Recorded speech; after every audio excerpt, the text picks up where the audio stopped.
Ito yung ating mattress protector. In this case, fabric siya pero medyo water resistant. Pero, gaya na na-discuss natin yung ating mattress protector, commonly made out of latex. Sinabing latex, yung gloves, yung mga kulay dilaw na gloves, kulay green, kulay blue, yung makapal, dun siya gawa. Ang purpose ng ating mattress protector is to what? Para sa pag May may Yes. Maprotektahan yung ating mattress. In hotel, hindi ito masyadong pinapalitan. Pinapalitan lang natin ito kapag luma na siya or damage na. Ang kulay niya kasi is white na. Para siyang gloves talaga. Tapos kapag luma na siya, tatanggalan na yung niya, yung cover. Next natin is bed pad. Ito yung bed pad. Ito alternating pwedeng walang mattress protector pero mayroong bed pad. Pwedeng walang bed pad pero may mattress protector. Hindi pwedeng mawala ito pareho. Okay? Pwede rin siyang pagsamahin pero hindi sila pwedeng mawala pareho. So, ang purpose ng ating bed pad is to what? Purpose. Nakakatanda. To provide additional comfort. Okay. Thank you. Ito yung ating blanket. Or comforter. And bedsheet. Bedsheet natin tatlo. Kasi ang gagawin natin setup is traditional setup. And last but not the least, ito ang tinatawag na bed scarf or bed runner. Ang sukat nito ay 32 by 18 inches. Ang purpose ng bed scarf is for what? Mga katanda. For aesthetic purposes. Tahimik kayong lahat. Okay, let's start.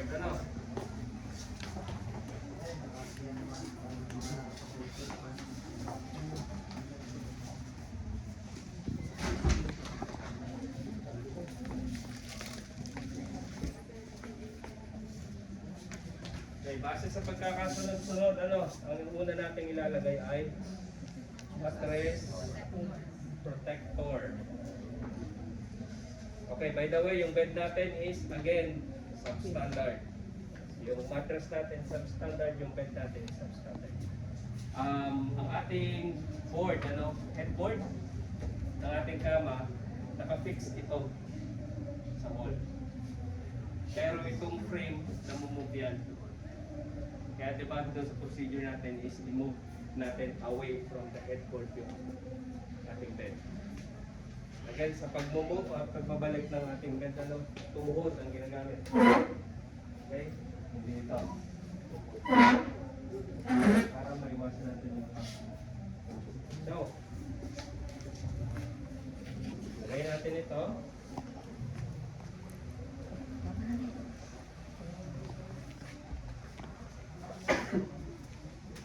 By the way din, si ating mattress protector, siya lang ang fitted sa ating mattress. Sinabing fitted, ito na. May garter. Hindi natin siya pinamiter. Yes, siyang medyas or gloves. Next. Bed pad. Again, ang purpose nito is to provide additional Yan yung nilalagay sa may garter na po. Ay, hindi na rin ako. basic lang. Ano yung size ng bed? Hindi na Yun lang ang size ng ating bed pad. Next natin. First sheet. Okay. Maglalagay, palagi nating tatandaan yung ating bedsheet kung nasa right side siya or nasa wrong side. Paano natin malalaman na nasa wrong side yung ating bedsheet? Palabas yung tahi. So ito yung wrong side, ito yung right side. First sheet natin is right side. Meaning to say, sa ilalim yung tayo.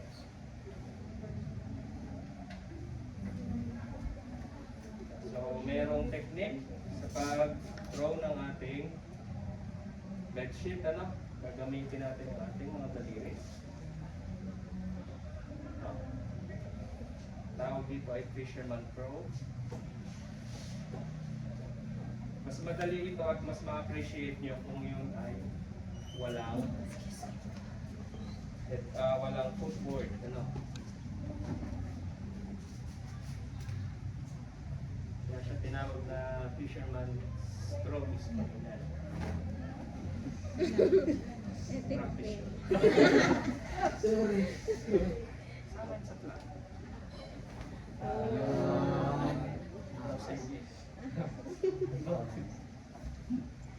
Tapos, imamiter natin to, ano?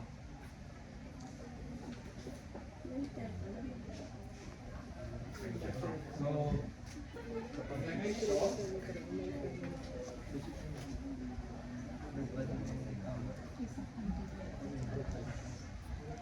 i-insert natin siya sa dito kayo mahihirapan Ay, pag nasa real life na kayo. Kasi ito, again, yung bed natin is medyo dahil paano? parang double edge. Mabigat yun. My life, ano, 3 beses na akong kinain yan. Kinain sa mga.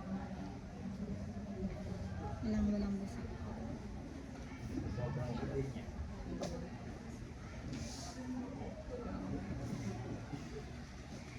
Pero kaya yun, kaya naman yan. Kapag may partner mo.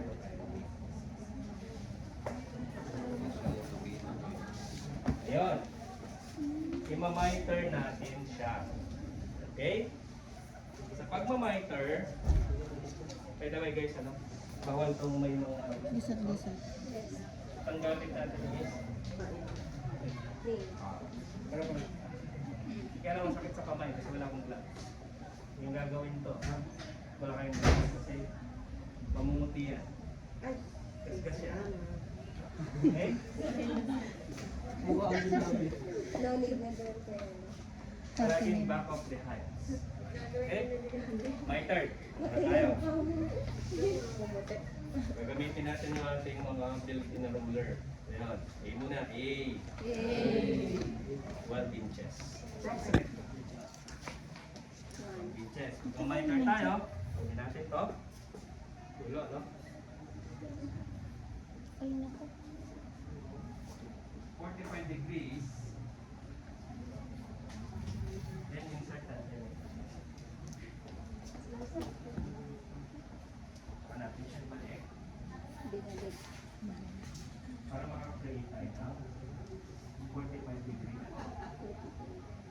Again, ang gagawin nating miter is yung tinatawag na military or hospital pool. Hindi tayo gagawa ng square pool kasi masyadong basic yun. Kung namin kayong pahirapan. Kaya, again, approximately 12 degrees. Ito pa. Okay, insert sa ilalim.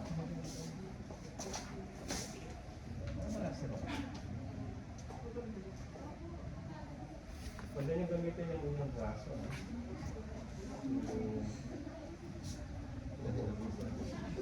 Madali lang. And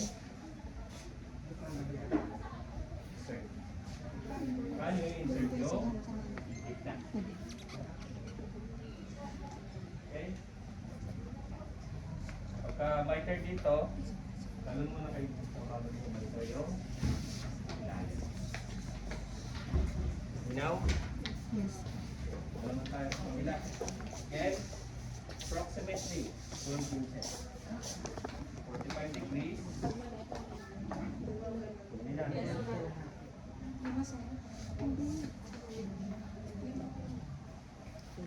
Insert. Tapos,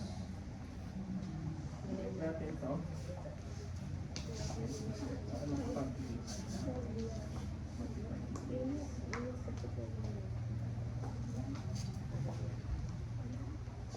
Nagmamarker tayo to show yung sophistication ng ating gawa at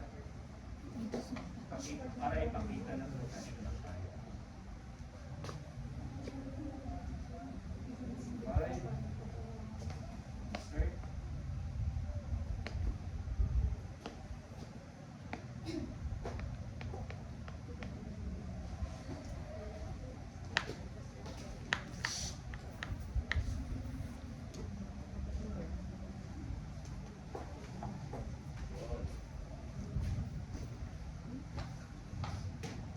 Now, first layer, done. Second sheet na tayo. Sa second sheet natin, ito ay wrong side up. Meaning to say, yung tahi yung nasa ibabaw. Later, makikita nyo kung bakit. Tapos, unlike sa ating first sheet, yung ating second sheet is nakapantay lang sa ating headboard.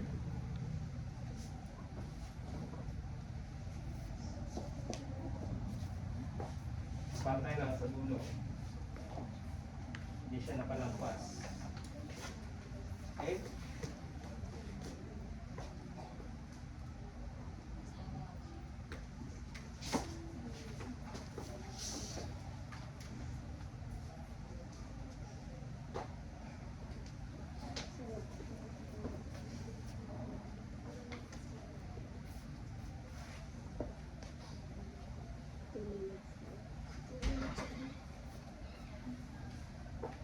After ng ating second sheet, susunod na natin ang ating blanket. Ang ating blanket is syempre side up. May pinta ko sa akin. Tapos meron siyang space sa ating headboard. Kung napapansin yung second sheet natin, nakapantay lang sa headboard. Ang ating blanket is may space siya. Which is how much? Ang kanyang space. Yan? 12 inches. So, sukat nyo lang ang inyong tangkalin nyo na lang. Okay? Kagaya yung ating blanket is sub-standard din na lang. Kasing laki ito ng ating mga bedsheets. Next. Third sheet na tayo. Sa ating third sheet, right side up.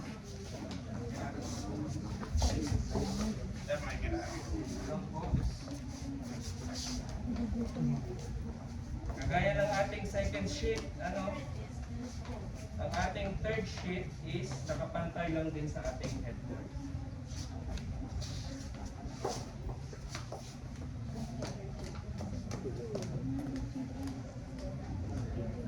Yung ballpen ko.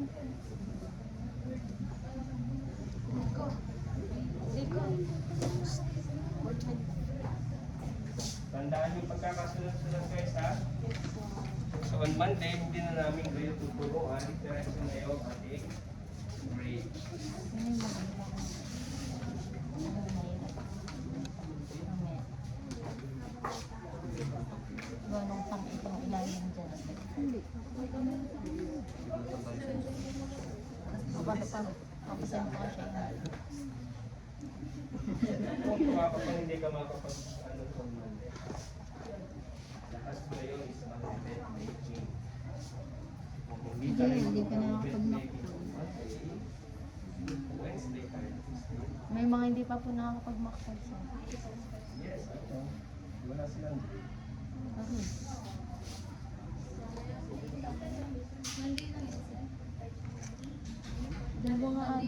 Tatlo. Alin? Hindi pa nakakapag-makpag. Tagal to. Si J.I. Si Kurt, si Josh. Next! Ito na yung last natin na bedsheet. I-insert natin siya sa ating blanket. Yun yung reason kung bakit yung blanket natin is nandito sa ilalim at may space na. Malinaw? Okay. Good.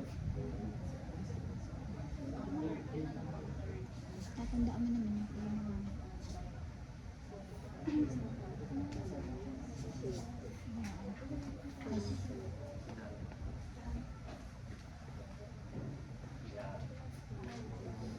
Next, remember itong ating second sheet, hindi natin ito makakalimutan.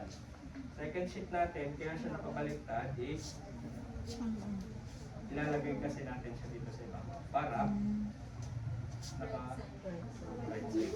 Pero since gusto ko pa yung mahirapan, fold natin siya dito. Dalawang fold natin para masaya. Pero sir, pwedeng isang ano lang.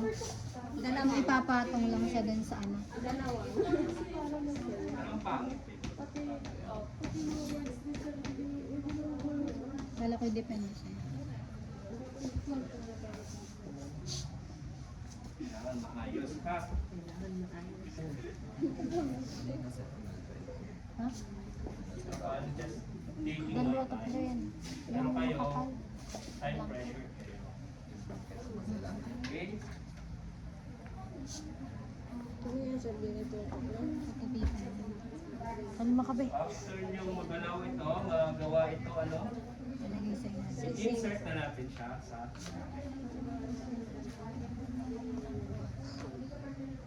Yung second sheet ako lang.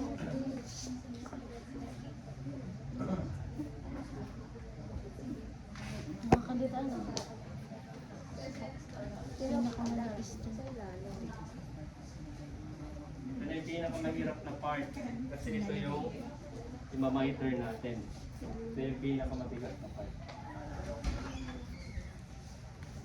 So, dito masusukat ang inyong teamwork.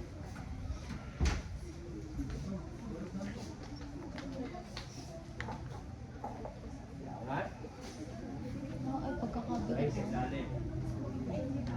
Mabigat yun kapag mattress. Sobrang bigat. Kakaams kayo. Yan.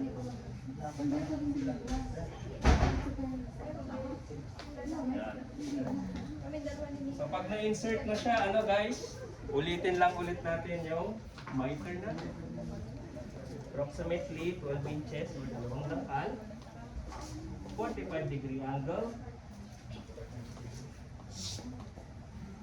Insert natin sa ilalim.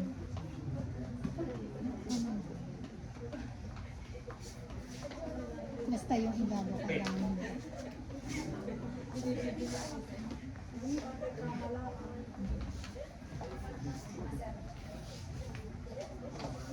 Pag pinagpawisan, minus. Sir,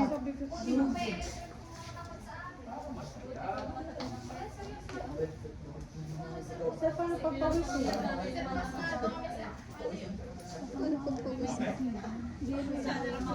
masyado naman kayo na.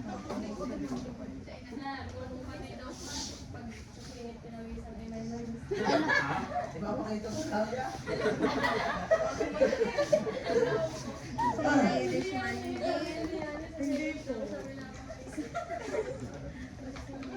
O di mas malaki ang minus pag sa singit daw.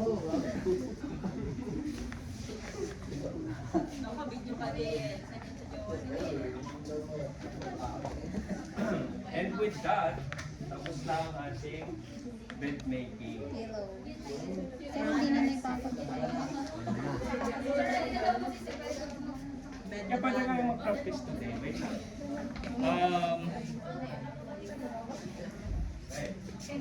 May kilo mo rin. Move naman tayo Pansin si sa Mike. pagpupunda. Listen, listen. Masyado may marinig kayo. Ganito ang gagawin. Pagpupunda. Yung punda natin medyo maliit. Okay? And actually may fold din dito. Parang envelope. Pero hindi na natin gagawin. Turo ko lang sa inyo inyo kung paano siya i-insert lang. Sir Mark na magtutulog sa inyo kung paano yung Hirap na lang. pagpupunod ng pillowcase sa Nadarap na daw. headmate. Tuwa ako sa mga reaction mo. Kung binigyan ni Sir Mark. Ala. Naiyak na po siya. Atin-atin lang daw.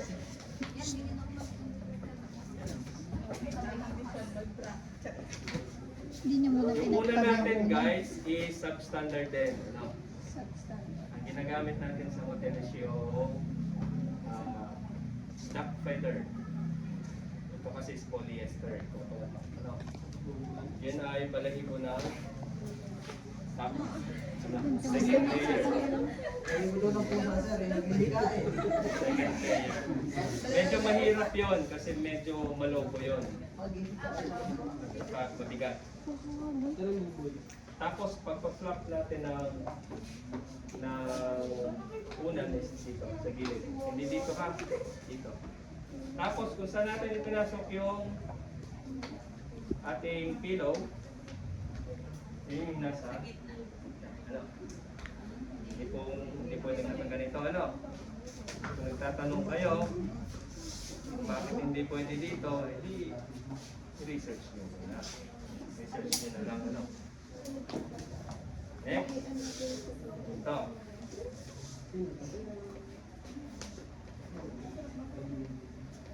So, bawat isa sa inyo is magkakaroon ng dalawang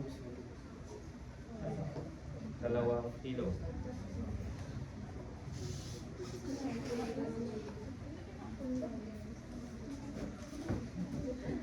Next. Hindi pa rin tapos. Take na akong dalawang towel dyan. Binigyan ko kayo ng assignment, ano? Which is yung towel art at saka bed scarf art. So, again, kayo na yung bahala doon. Pero magbibigay ako ng sample. Nasa sa inyo kung pwede nyo or okay. Ano?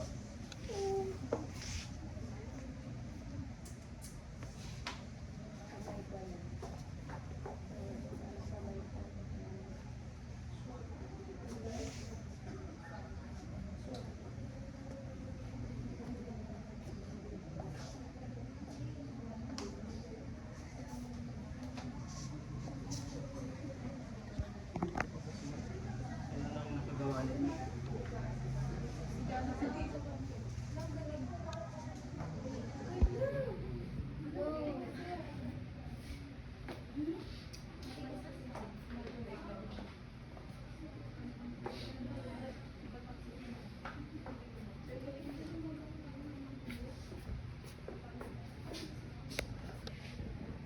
Towel art.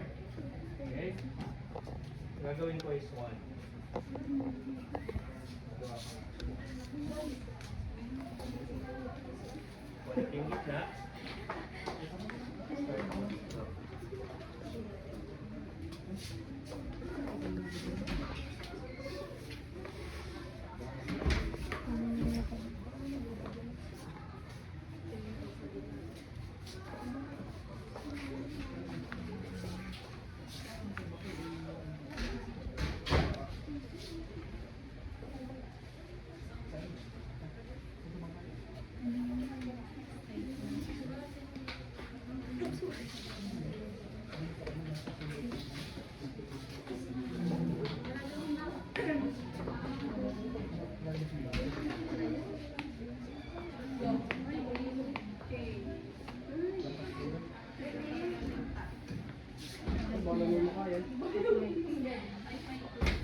Meron kayong dalawang towel. Ano?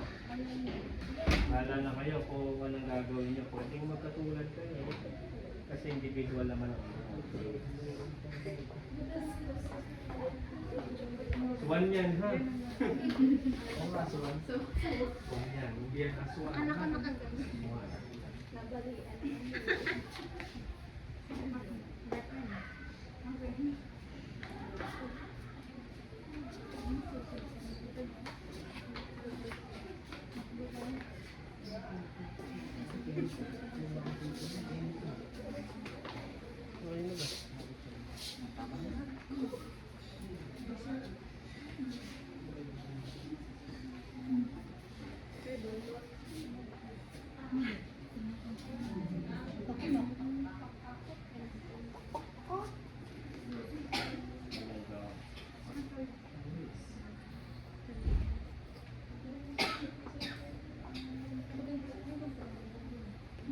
Yan na yung ating bed making. So, finish na yung ating bed making. Dapat sa baba na. Yun ay. Alisayin.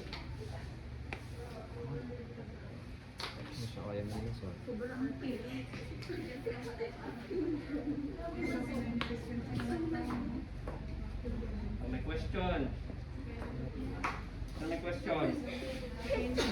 So yan ang dapat makita namin sa inyo. Now, since dalawang inyong setup, so may isa pa dito na scarf at saka towel art.